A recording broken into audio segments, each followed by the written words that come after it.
We're going to be in James chapter 4, really right in the middle of it. We'll have two more sermons left in James chapter 4. Today we'll cover the middle section, and next week we'll cover the end. Last week, Kirk did an amazing job with about 48 hours of notice because I wasn't feeling well. As many of you and many of people in the world have not been feeling well lately, so I wasn't able to be here, but Kirk, I thought, did such a great job introducing a new way for the book of James to just give us this challenge. And it was all about how to pursue humility. So for the last couple weeks leading up to that, we talked about wisdom. Now we're going to talk about humility, and we're going to do it again today. And so I really just want to read one verse to you this morning, and then we'll spend the rest of our time in the Word trying to understand how this verse can be alive in our lives. James chapter 4, verse 10, this is the verse of the hour. This is one of those moments in Scripture where they will give you a promise that if you live by, it could become a life verse. It could become your bedrock of following Jesus. It says in verse 10, "Humble yourselves in the sight of the Lord, and he will lift you up." Now, this can be read very quickly. It can be something that can be categorized very quickly as a Christianism that maybe you have heard from time hanging around church or just time reading the Bible. Humble yourself, and God will lift you up. But before we go any further, I have to slow down for this verse and say, this is the key to everything. If you get this one right, you will follow Jesus and you will understand the provisions that God has for your life in a way that will lead to joy and satisfaction and life more abundant. This is the verse. You miss this one, and everything else that follows is what James would call useless religion. This is the verse that shifts what Kirk talked about last week, warring and fighting and arguing with one another, back towards the presence of God where he would lift you up beyond the fighting and the warring. This is the verse that would point you towards wisdom, that would lift you up when you have times of confusion. And this is a verse for believers to cling to, but it's also an answer for anyone who maybe is outside the category of believer this morning, because this concept is really what everyone's after in life. To be somehow lifted up. You think about even the way we use language when you do your life planning or your goals or your vision for who you see in the mirror, and there is a desire for your life to somehow be elevated. We say it in secular ways when you talk about the career path, and it's like I'm working the ladder, I'm getting up. You talk about it in your heart, in your spirit, when you think about just the mood that you're in high spirits, or you're down and you're low. And there's something about what we find in just our pursuit of God that is continually trying to bring our hearts and our minds and our lives to a closer position to him, which is lifted up. It's in you. You want to be lifted up. And outside of God, there is this groaning and there's this wanting of how a life can be elevated. And there's all sorts of ideas. And one of the ways that we're going to look at the answer, that humility is the answer for the believer. It's the paradoxical answer that you find all throughout scriptures for the answers of your life. You really want to be elevated. It is not by making more money and elevating your status. It's not by just advancing in your career and elevating your position. It's not by elevating your friend group, elevating your educational goals. The paradox answer today is that you find in the presence of God, a lowness, a humbling of who God is in light of who you are. And God does what you'll never be able to do, which is to take you to places in your life, in your heart, in your mind, in his plan for your life, by his design, that would bring you to life and life more abundant. This is the key. This is the key to life, is learning how to humble ourselves before God, that he would then lift up our lives. And the question is, why are we so challenged by this? Why is it that we look to so many other things to be that thing that lifts us up? We're going to look at the answer today in really two parts, because as you study the book of James, you can almost read it as a modern day book of Proverbs or a New Testament book of Proverbs with a collection of just wise sayings. But the more we spend time in it, the more you realize that so much of this is connected. And what James is about to do for the rest of chapter 4 is essentially say, if you really want humility, this is how you get it. You get it, and this will be the topic of our sermon today. Practicing humility is the title of the sermon. This is how you actually practice it. This is how humility goes from a sermon that you hear, a verse that you read, a promise that you memorize, and it goes into your life. You practice humility, and James will give us, as he has done throughout this letter, he will give us two surprising ways that we find it. First, which we'll look at today, is that we actually find humility in our relationship to each other. Not our favorite answer. Don't we wish humility was just something that we could theologically kind of cultivate in our hearts and our minds, and before God and God alone we're humble, and everything else we just kind of do what we want. But James says if you really want to know humility, we have to have a discussion about how you treat one another. So part 1 of the rest of the chapter will be practicing humility by learning to be humble with people. And because I was eager to get back into preaching, I thought I'd do the whole rest of the chapter, so I already know where we're going next week, which is an amazing passage of Scripture. If you are in that January season of your life that's thinking about where you are, where you want to be, the plan for the rest of the year as you're mapping out your life, come next week because we're going to talk about practicing humility by the way that we can be humble with plans. That will be all next week, is that James will say, who are you to make all of these plans and you have no idea what tomorrow will bring? So next week we'll talk all about plans. Today we talk about humility through the power of relationships with each other. This is how we will know in the sight of the Lord, be humble in God's sight. This is how we actually practice it. Not simply in our prayer closet, not simply by studying the Bible, but in God's sight, he looks at our humble hearts as we relate to one another. How are we doing when it comes to humility, not just before the creator of the universe, but humility with the person you're sitting next to today? Humility with the person that you're driving next to on the way to Costco after church. Humility with the people that God has placed you next to in your neighborhood, in your workplace. This is humility in the sight of God. So today we look at practicing humility by relationship or being humble with people. And here's why we can find this shift that James says the key is to being lifted up is humility. And then he'll say this in verse 11. So do not speak of one another, brethren. He who speaks evil of a brother and judges his brother speaks evil of the law and judges the law. But if you judge the law, you are not a doer of the law, but a judge. There is one lawgiver who is able to save and to destroy. Who are you to judge another? This is James reintroducing a theme that he's really been helping us understand throughout our study, which is that our words matter and the way that we speak about each other matters more than we realize. The theme was first introduced in James chapter 3, or really giving us this dichotomy of how we talk about God and people, when he says in James chapter 3, verse 9, with our tongue we bless our God and Father, and with it we curse men. We've been made in the similitude of God. Out of the same mouth proceed blessing and cursing. My brethren, this should not be so.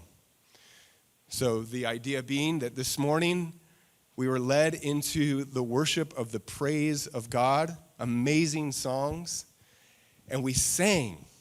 And we lifted up our voices to proclaim the goodness of God. He's working even when you don't see it. I just love this concept. We proclaim his goodness beyond our understanding. And the challenge now this morning is you have blessed God. What are you going to do with God's people? What are you going to do with all the people that sit around you that are made in the image of God, that have also come to bless God, that are working through their challenges of lack of wisdom and lack of humility and lack of sanctification? The question that James is asking is, how can you bless God and curse his creation, your neighbor? These things should not be so. And in the pursuit of humility, James is going to say, now let's talk about this again.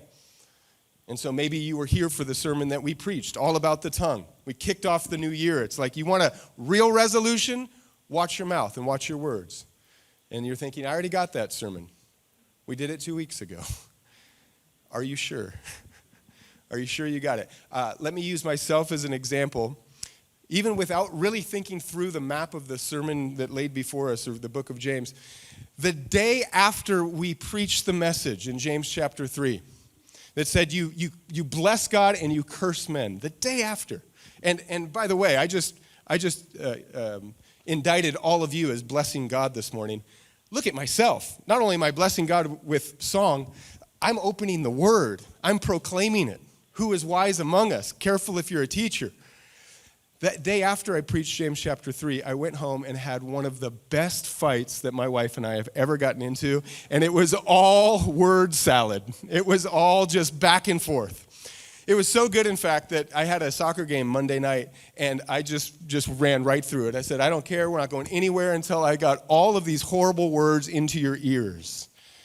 The next day I saw a brother who comes to church, and he says, where were you at the game? And I was like, I was re-preaching my sermon to myself. I absolutely lost control of my tongue.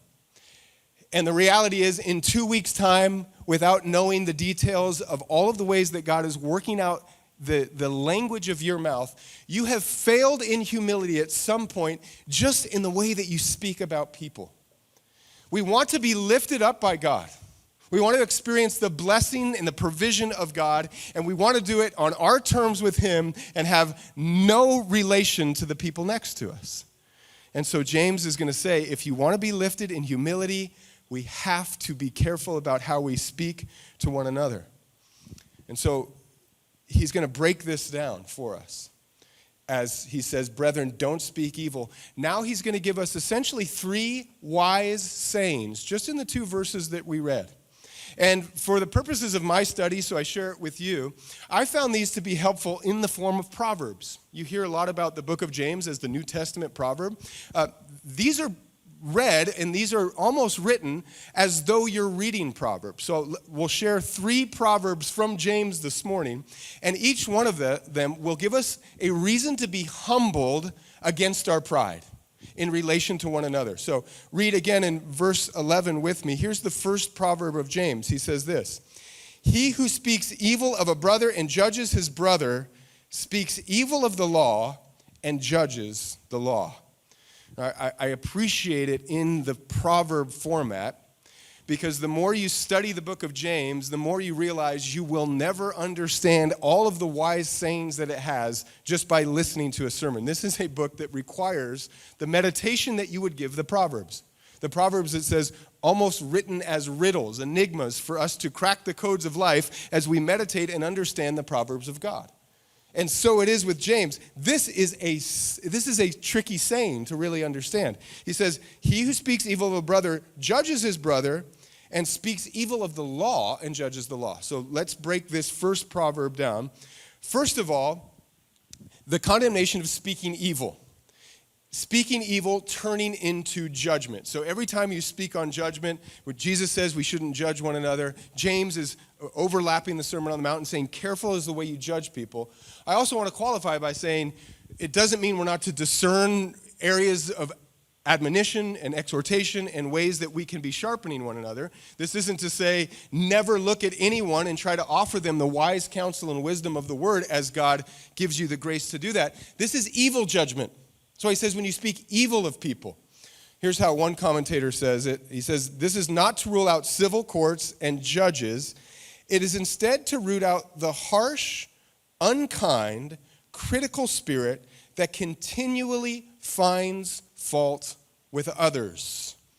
This is the judgment that is not looking to build each other up by the way of the word, but is looking to continually find ways that people are wrong, that other people are evil, that you can use your good judgment against people to somehow lose your witness of humility. There is a humility that you use as you look out and judge evilly against other people, judge with evil intention.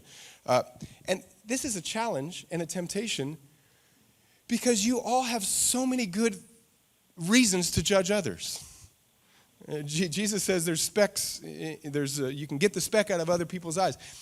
The reality is when you look around the church, the brethren that James is speaking of, when you look around your neighborhoods, when you think about your immediate family, when you even think about the people that you love and care about the most, because people are fallen and still growing, and in areas of your life that you've matured in, judging people is not very hard to do.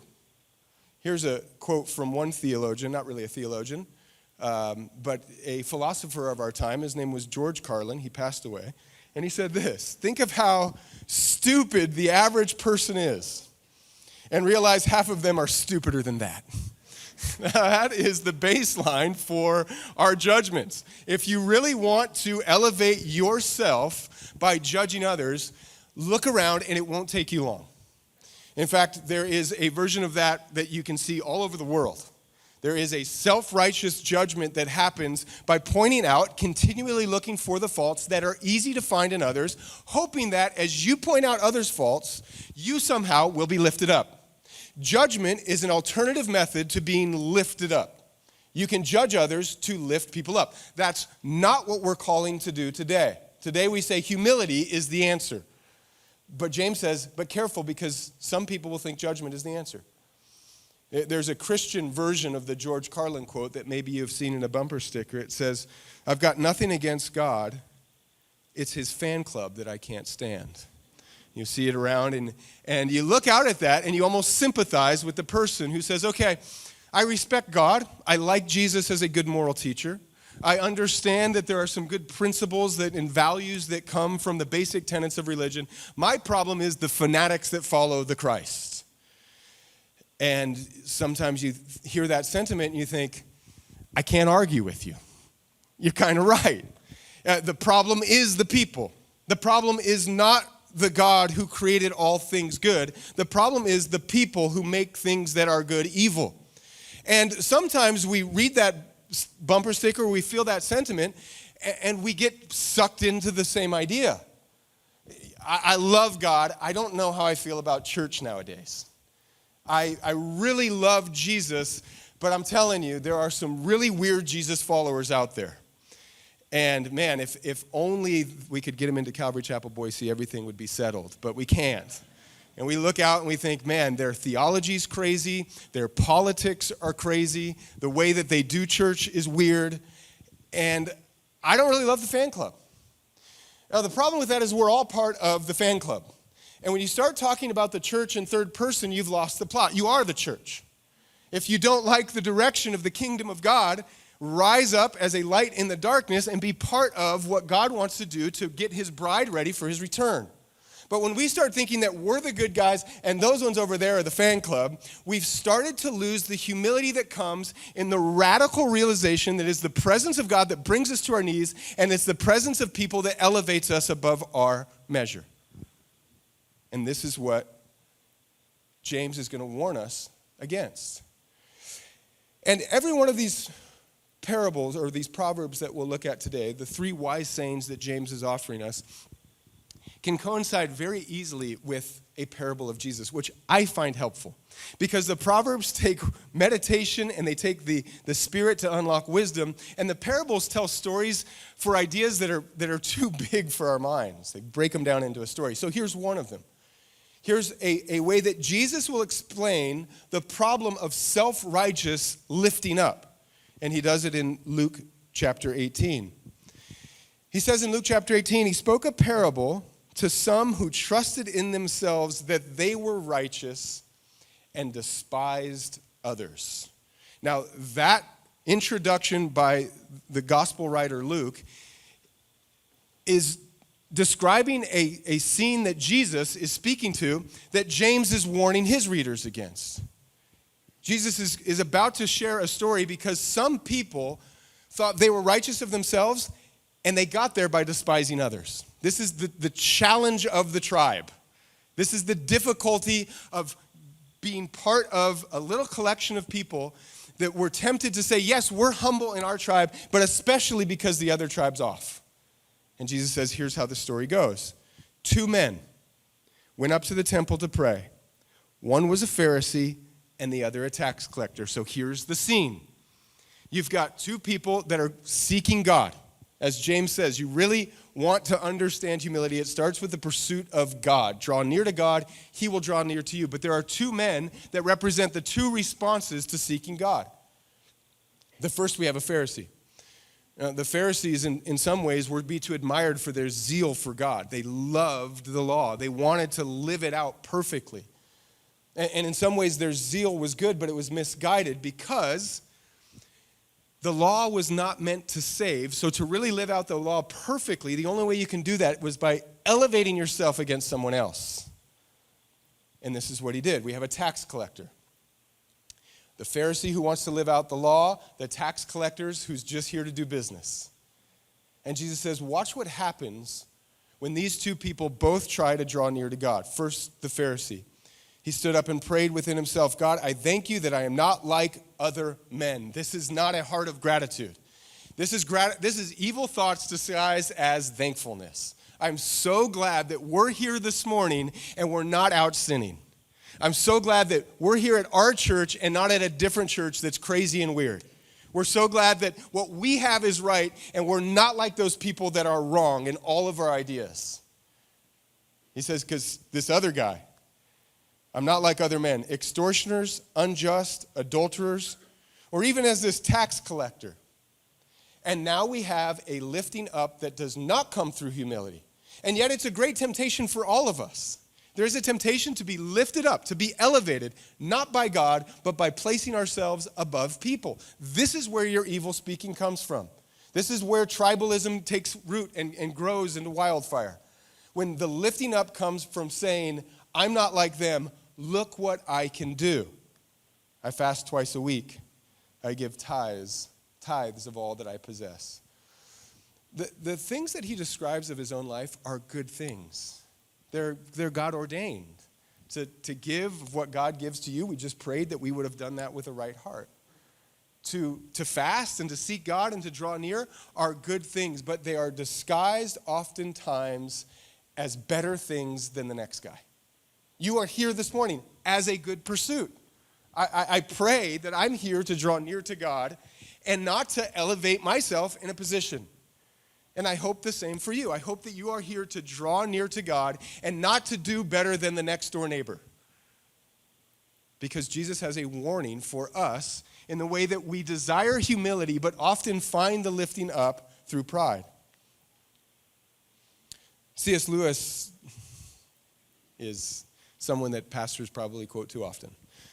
But in Mere Christianity, he has a section about self-righteousness. And he draws out something that was true when he wrote the book. It was true when Jesus was sharing parables. And it's true now that oftentimes our growth in the Lord can turn into a competition against our brothers. Look what he says in Mere Christianity. One of the marks of a certain type of bad man is that he cannot give up a thing himself without wanting everyone else to give it up. That is not the Christian way. An individual Christian may see it fit to give up all sorts of things for special reasons, marriage or meat or beer or the cinema. But the moment he starts looking down his nose at other people who do use them, he has taken the wrong turn. The pursuit of God and drawing near to God in humility will require you to lay everything at the cross. And your everything is different than your brother's everything. And what you lay at the cross to crucify your flesh is going to look different for the next person dying to themselves. Years ago, Clark Petticord, who is teaching the Gospel of John on Monday and is also one of our missionaries that we'll pray for from time to time, shared a story with me in this regard because he lived in Germany and he has his own version of self-righteousness that looks very different than what we have in America. He said there were some German believers years ago that had gotten together and they were praying for the believers in America, and they were just heartbroken because they had gotten word that believers in America will watch rated R movies. And they go to the cinema and they'll watch violence and they'll watch scenes that should not be entering into the minds of people who are purifying their hearts and their minds. And they were so heartbroken for the state of the American church that they started to cry, and their tears dripped right into their big, giant mugs of beer. And that is the picture of self-righteousness as you look at what they're doing. And us Americans, we look at the Germans and we're like, they are drinking. They should probably pour out their beer and go to the movies.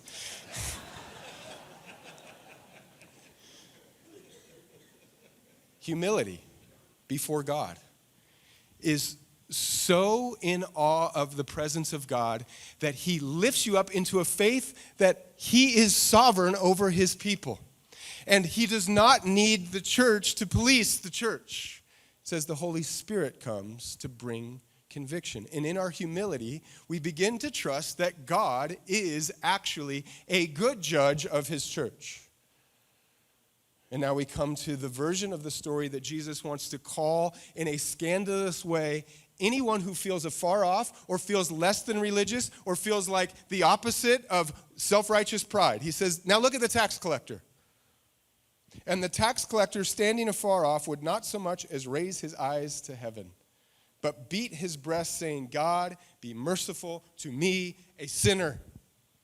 You draw near to God, and he will draw near to you. And then what does James say? So as you approach God, get ready to lament.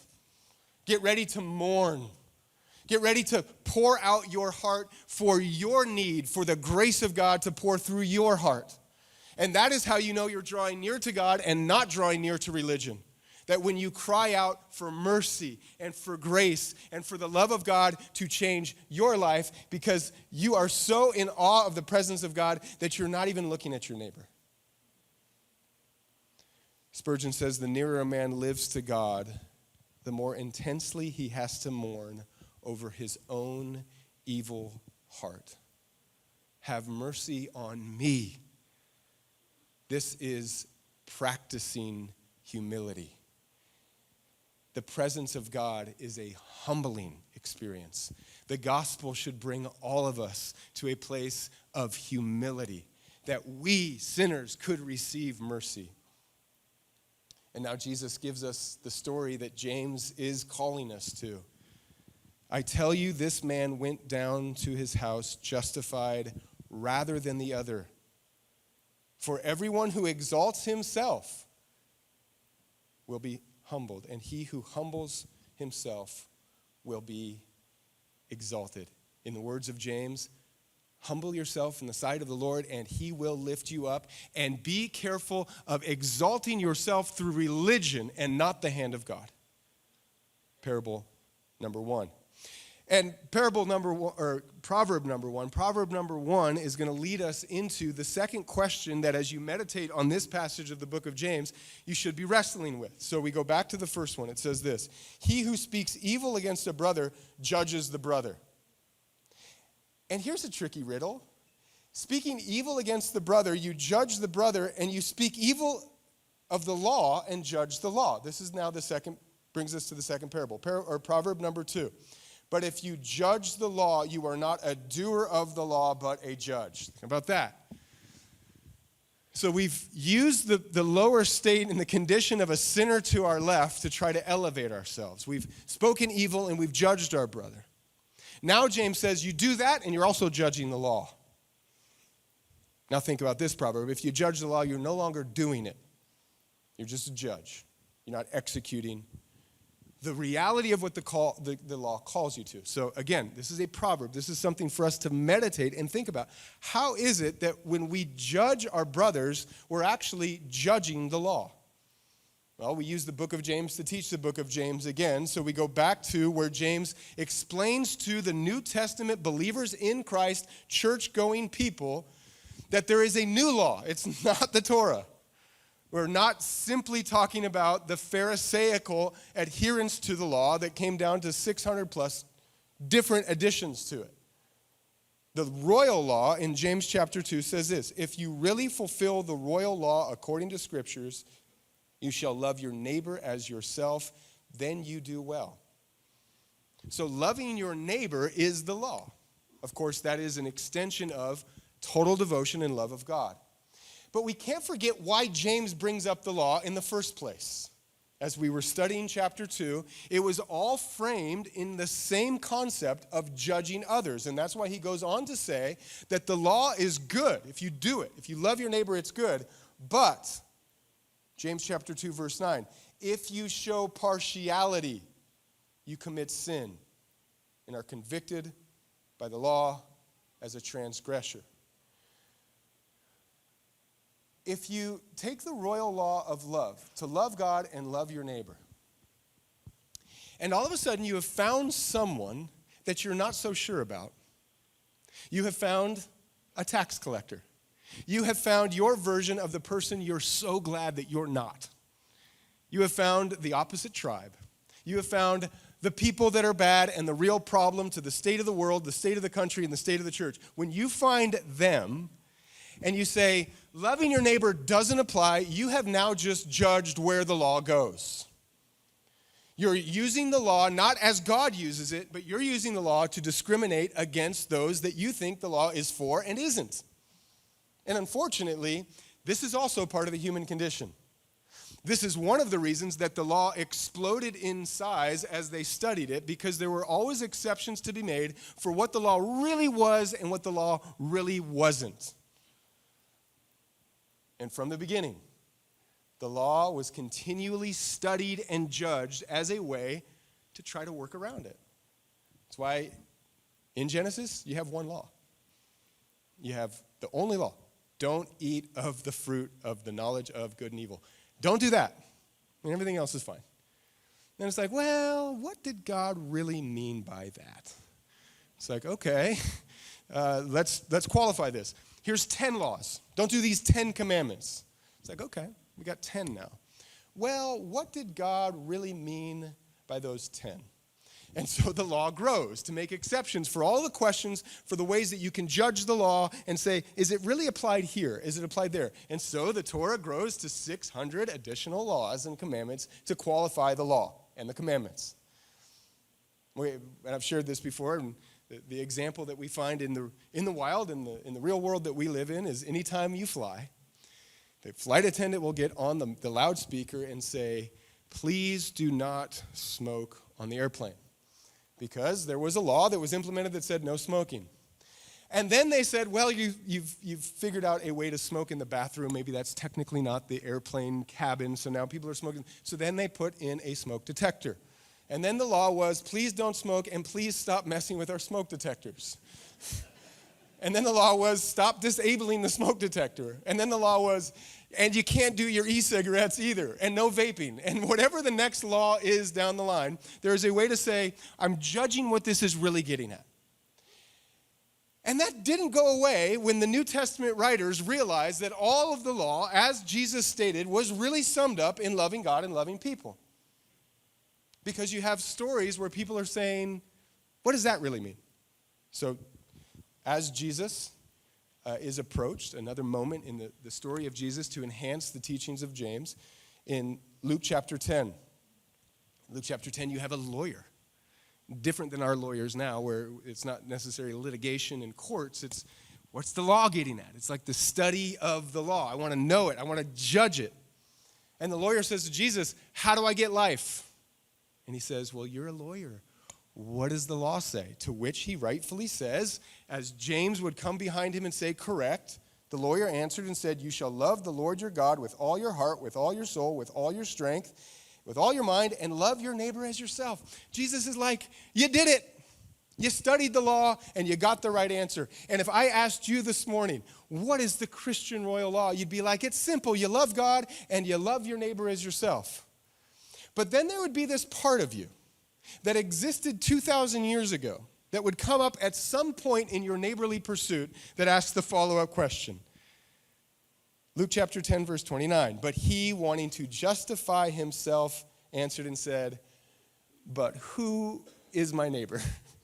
Because it's not, are we talking like 3 or 4 or 5 houses down? Are we talking like proximity in the circle here? Like, how much love do you really want me to have, Jesus? To which Jesus tells a parable that you've probably heard. At least you've heard it referenced, because it's the parable of the Good Samaritan. And it's worth bringing up now because the whole point of the parable is to get to the end of the story where he says to the lawyer, who did it? You judge it, you study it, you think about it, you ask questions. But when a man was robbed and left in a ditch to die, the priest went around him. And the Levite, another religious figure, went around him. And then there was a guy that had no affiliation to your amazing Torah. He was a Samaritan, and he helped him. Who's the neighbor? Who helped him? And what was the answer? We read it in verse 36. So which of these three men do you think the neighbor was to him who fell among thieves? And he said, it was the one who showed mercy to him. And then Jesus said this, go and do likewise. Go and do it then. If you want to live out the law, you have to stop trying to look for the boundaries of the law. You have to stop trying to figure out where the law isn't, where love can stop, where you no longer have to walk in the wisdom of God. Is this outside that category? Because this seems pretty clear it's a good business deal. Are we sure we have to love this person? Because it's pretty clear they're not my neighbor. They're like way over there. Then go do it. And this is where the riddle of the proverb that James gives us this morning starts to open up. Because he says, if all you do is judge the law, you're not doing it. It's a theme throughout James. You guys listen and the Lord tells you and then you don't do it. You guys read the word and you understand it and then you're like a man who looks at his face in the mirror and forgets what it is. And the royal law of love, here it is, and you study it to the extent that you have found every boundary so that all you're really doing is love the people you already wanted to love. You're being kind to the people that you already wanted to be kind for because in your judgment, you have created the perfect boundary so that your execution of the law is according to you and not according to the royal heart of God, the one who shows mercy to the one in need. This is the true neighbor. And we think about all of the categories of our modern church laws. It's like, man, I've got a lot of problems with church, and I'm going to judge what it should be and what it shouldn't be. And it's like you spend so much time deconstructing your church experience that you're not being the church. I'm going to think about theology and really understand eschatology and ecclesiology and church government, and you've spent so much time thinking about it that you don't actually live it. You're not preparing yourself for the coming of the Christ. You're not being the hands and feet of Jesus regardless of the church government that God has placed you in. Judging the law and not doing the law. The first parable we looked at was the parable of two sinners. There was a prideful sinner and there was a humble sinner. In this regard, we'll look at a parable of two servants. Because this question isn't just who should I love, it's the execution of every spirit-led reaction to the people of your life according to what Jesus would do. And we see another version of the question in the Apostle Peter. He stands up at some point, and he's trying to understand the extent of the call. He says in Matthew chapter 18, Peter came to the Lord and said, "How often shall my brother sin against me, and I forgive him? Show me the boundary. Show me how far. And Lord, by the way, I'm willing to go up to 7 because this is a good deal. I take it now or otherwise it go back down to 6. In your heart, Lord, forgive them? How many times? Don't you understand what they've put me through, what I have been challenged by? The forgiveness of God is greater than the forgiveness of man. The mercy of God is infinitely larger than the mercy that you have a capacity for. And at some point, you're going to have to step beyond your own strength into the power of God. And this is called humility. This is humility. Is to go beyond your forgiveness boundaries and your kindness boundaries and your I'm going to hope for you boundaries and your I'm never going to stop praying for you boundaries and your I believe God can redeem you boundaries. Because you stay within your strength and you are not humbling yourself, but you go beyond what you would do into the heart of God, which the last time I checked was that he died for the whole world. Where sin abounds, grace abounds more. And Jesus replies to Peter, not 7, but 70 times 7. In other words, I don't want you to count that high. And then he tells a parable. Because don't we just need the story? And I won't share every detail of the story that Jesus shares, but I'll share the end with you because he says, you want to understand this concept? There are two servants. There was a master who went to settle his debts with one of his servants, and he owed more than he could ever pay. Let's call it $10 million for the sake of our sanctuary. And the man said, I don't have it. How often should he forgive? The master forgives him all of his debts. And as the story goes, the servant then goes find someone that owes him money. And for the purposes of our sanctuary, let's call it $100. In our economy, that's a forgivable debt. And he strangles the man, and he threatens the man, and he says, give me what you owe me or else. And this is the danger of becoming a judge of the law and not a doer. Because in his judgment, he judges himself favorably and he judges others harshly. And this is the nature that lives inside of every single one of us. And so Jesus gives a very sobering picture of what it looks like when we look to get lifted up by self-righteous religion and by calling out others. He says in Matthew 18, his master, after he called him, said to him, you wicked servant, I forgave you all the debt because you begged me. Should you not also have had compassion on your fellow servant, just as I had compassion on you? Who's your neighbor? Who should you love the way that God loved you? We stop looking for the boundaries and we start looking for the heart of God, and it will require you humility. And here's the promise of the morning. You live that humble love towards neighbors and enemies, and you represent the heart of our God to this dying world. And here's the promise. God will lift you up. You don't have to settle your own debts. You don't have to serve your own vengeance. You don't have to put people in their place. You humbly love the way that God loves, and he will lift you up. That's a promise that you're challenged to put your faith in this morning. And now we come to the final proverb that James will share with us. There is one lawgiver who is able to save and to destroy. So who are you to judge another? This is the moment that we get to once again find the gospel in the book of James that is just so alive as you read it. This is a good news passage. It may take some time for it to soak into your heart as good news, but this news is the gospel.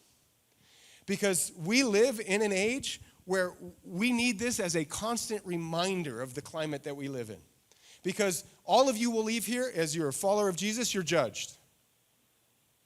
If you are a person that wants to live in a paradoxical humility to be lifted up and reject all other temptations to lift yourself up, you'll be judged.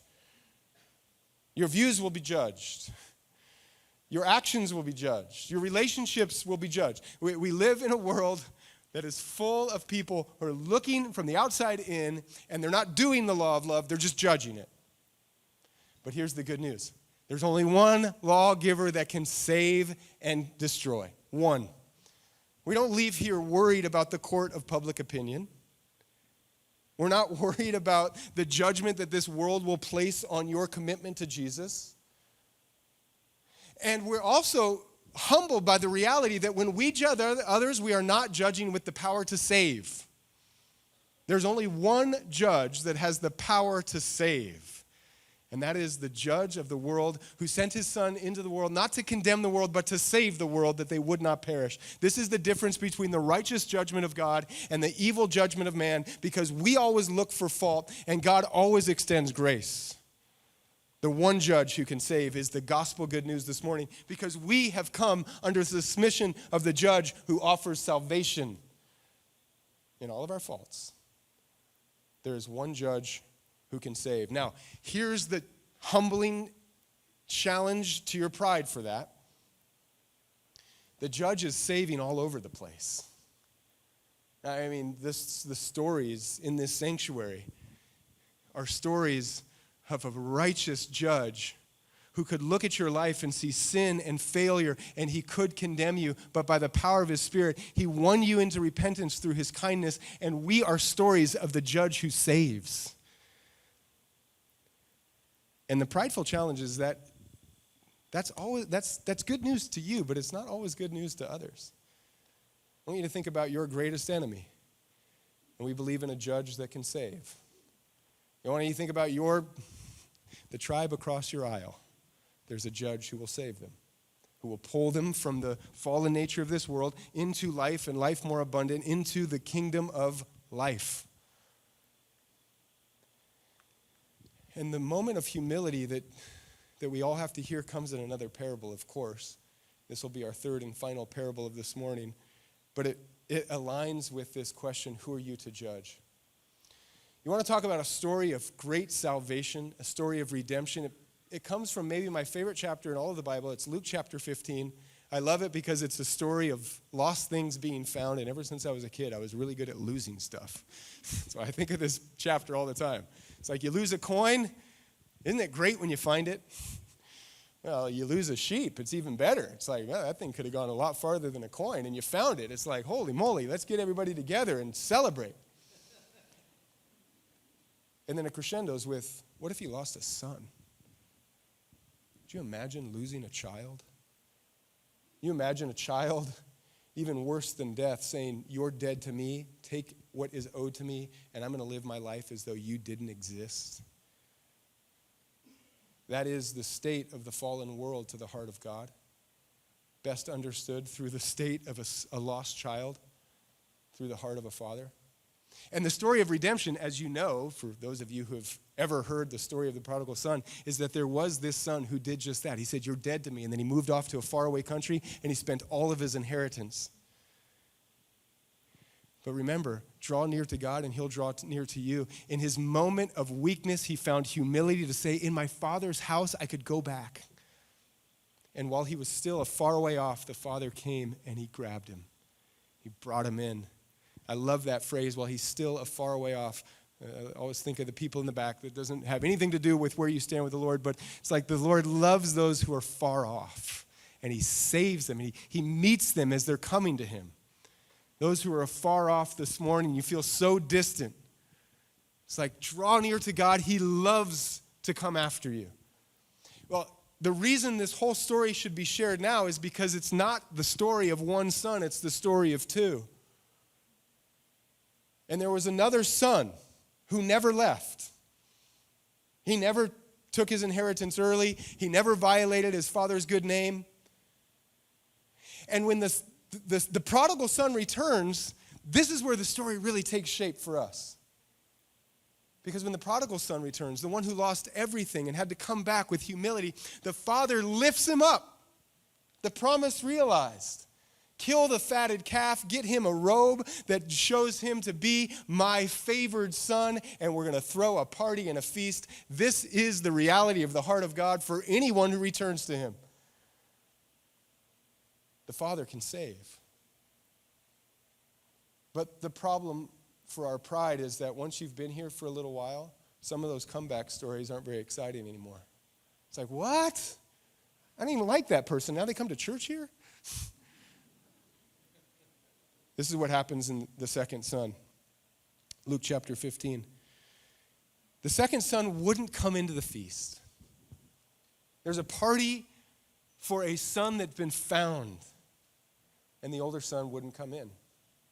Stood outside with his arms crossed. He said, lo, I've been with you these many years, serving you. I never transgressed your commandments at any time, and yet you never gave me a young goat that I make merry with my friends.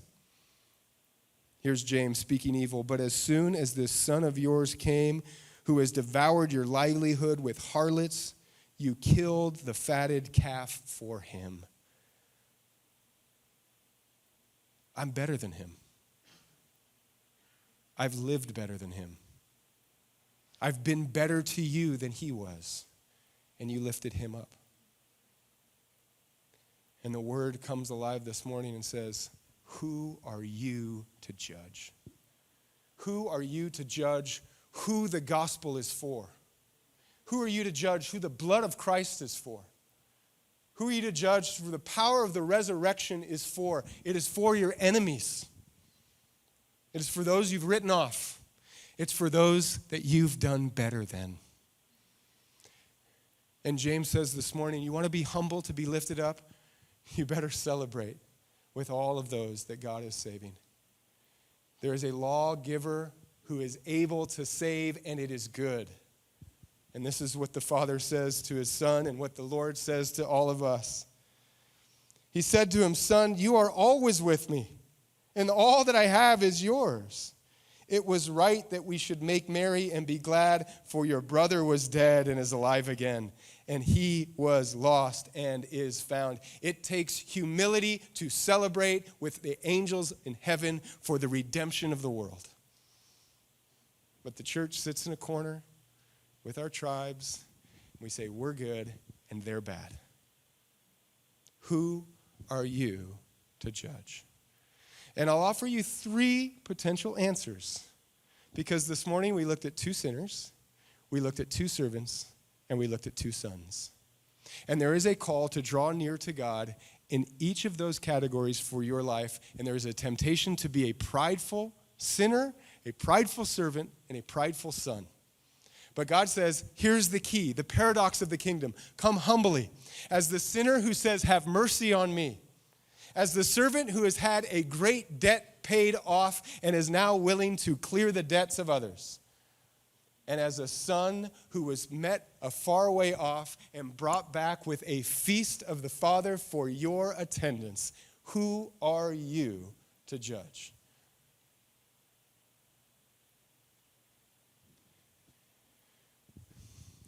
I'll end with a verse for us to think about as we sing this last song. Romans chapter 8, verse 33. Who shall bring a charge against God's elect? It is God who justifies. Who is it that condemns? It is Christ who died and furthermore is also risen, who is even at the right hand of God, who also makes intercession for us. It is Christ who dies. There is one who is able to save. May we not live underneath the judgment of people who are in the religious, self-righteous game of self-elevation. And may we not be those people. But may we look to the one lawgiver who can save and destroy. And say, as a sinner, as a servant, as a son, as a daughter, I am humbled by the reality of God's love. Who are you? That's the question.